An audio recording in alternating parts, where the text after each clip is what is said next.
Assalamualaikum warahmatullahi wabarakatuh. Sampai bertemu kembali di channel saya, Saiful Anam and Partner.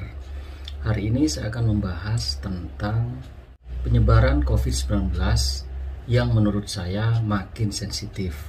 Tentu sensitivitas ini bukan ke arah yang lebih baik, akan tetapi merupakan ke arah kemunduran yang tentu merugikan bagi kita semua. Apa saja terkait dengan sensitivitas dari penyebaran COVID-19? Baik, kita bahas secara bersama-sama melalui channel saya, yakni melalui media analisis pakar atau Angkar. Yang pertama, corona tentu makin sensitif penyebarannya.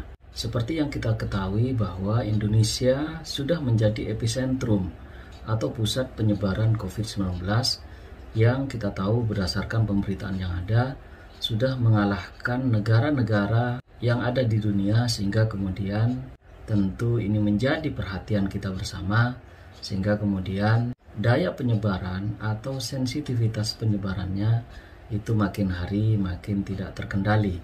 Untuk itu dapat dikatakan penyebaran virus corona itu semakin hari adalah semakin sensitif penyebarannya, sehingga mulai tidak terbendung tentunya yang ada di Indonesia maupun yang ada di mancanegara.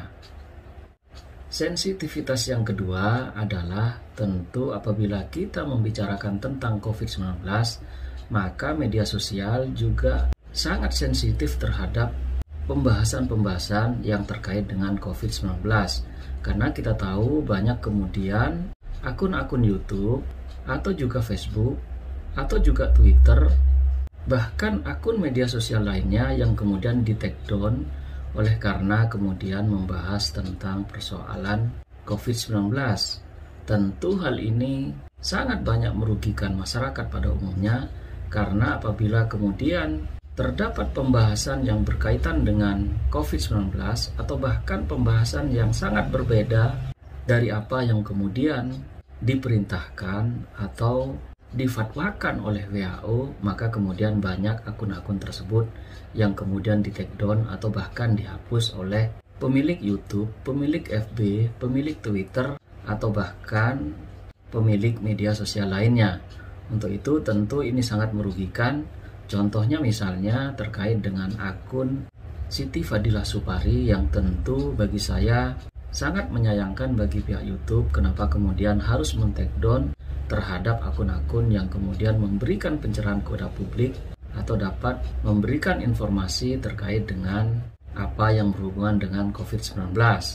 Tentu hal ini sangat tidak diinginkan oleh publik, karena memang apapun atau hal-hal yang berkaitan dengan COVID-19 apabila kemudian tidak sama atau bahkan tidak mengikuti terkait dengan ketentuan yang sudah digariskan oleh WHO, maka kemudian akun-akun tersebut akan terancam atau bahkan di take down atau dihapus oleh yang memiliki otoritas terkait dengan media sosial tersebut.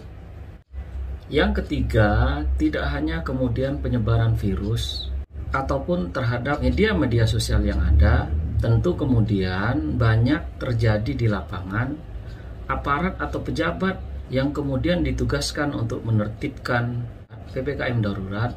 Tentu mereka sudah bergeser dari tujuan sebelumnya yang telah digariskan oleh pemerintah, yakni mereka cenderung bersifat represif terhadap masyarakat yang kemudian berkeinginan melakukan aktivitas baik dalam pencarian pekerjaan maupun dalam pencarian nafkah sehari-hari. Tentu hal ini sangat tidak diinginkan, dan Presiden Jokowi juga sudah memberikan pesan bahwa sebaiknya aparat penegak hukum tidak kemudian menggunakan kekerasan dalam hal melaksanakan tugas dan fungsinya dalam upaya meminimalisir terhadap angka penyebaran COVID-19. Tentu hal ini sangat juga tidak diinginkan oleh segenap masyarakat, karena kemudian seringkali aparat Satpol PP atau bahkan aparat penegak hukum lainnya itu cenderung menggunakan langkah-langkah represif dalam upaya menjalankan tugas, sehingga kemudian rakyat bukan tidak mungkin kemudian akan melakukan perlawanan-perlawanan terhadap aparat yang kemudian sangat sensitif, sangat represif dalam menjalankan tugas dan wewenangnya. Untuk itu saya kira aparat atau pejabat yang ditugaskan untuk menertibkan PPKM darurat itu tentu harus mengutamakan langkah-langkah humanis, karena saya kira selain hak-hak dari masyarakat itu kemudian belum turun atau belum didapat oleh masyarakat, sehingga bagi saya sangat disayangkan terhadap aparat atau pejabat yang kemudian sangat sensitif atau bahkan terlalu sensitif dalam hal melakukan penegakan terkait dengan pelaksanaan PPKM darurat di lapangan. Untuk itu saya berharap agar kemudian baik aparat maupun pejabat yang ditugaskan di lapangan untuk kemudian lebih berempati terhadap masyarakat, tidak kemudian main hakim sendiri atau bahkan menggunakan kekerasan seperti halnya yang terjadi dan diberitakan di beberapa media.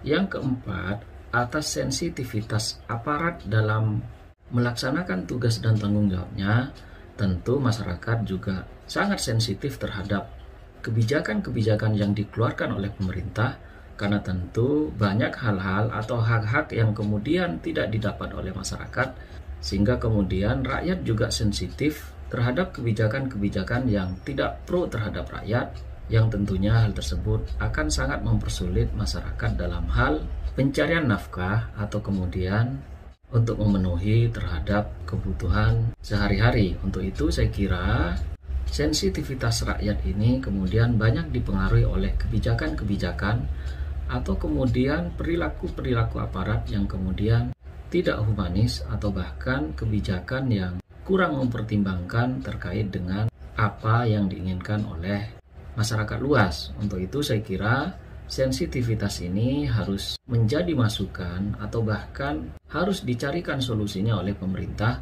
sehingga kemudian masyarakat dapat mendukung terhadap keinginan dan program yang diinginkan oleh pemerintah, sehingga kemudian PPKM darurat yang digagas oleh pemerintah itu dapat didukung sepenuhnya oleh masyarakat luas.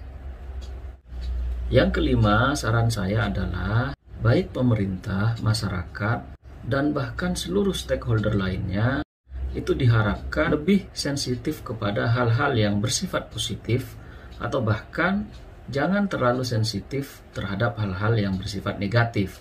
Untuk itu kita harus bahu-membahu bersama-sama untuk kemudian memberikan pemahaman kepada publik terkait dengan bahaya ancaman virus corona, atau bahkan pemerintah kemudian dapat memperbaiki terkait dengan kebijakan-kebijakan yang akan dikeluarkan, sehingga kemudian kebijakan-kebijakan tersebut itu tentu mendapat dukungan publik, sehingga apa yang diharapkan baik oleh pemerintah dan masyarakat tentu dapat terlaksana dengan sebagaimana mestinya. Inilah 5 hal yang dapat saya sampaikan. Kurang lebihnya mohon maaf. Assalamualaikum warahmatullahi wabarakatuh.